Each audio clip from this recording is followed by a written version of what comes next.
Well, this year's Porsche display at the 2015 North American International Auto Show has a very distinct theme. These are all red Porsches with black wheels, and they happen to all be GTS trims. So that means it's a quick way to option a Porsche with a lot of enthusiast options, and they all have naturally aspirated engines with as much power as they can have. So that gives you a very responsive throttle, very Porsche-like character, and they all come with the dual clutch transmission that Porsche has earned so many accolades for. Not the true enthusiast option with a manual, but still a very quick option, responsive, and certainly Porsche believes the future of transmissions.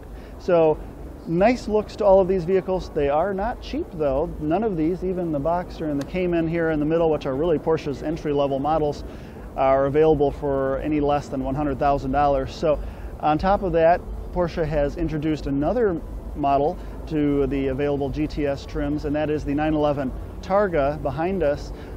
This was last year's Detroit debut. It's a 911 with the folding hardtop option there that slides back, so you have open air motoring, and it is now available with the GTS trim as well. So a really distinct theme at this year's Porsche display, and a wonderful option if you are in the market for any of these Porsches and you want a quick, easy way to set one up for a very responsive character and traditional Porsche feel.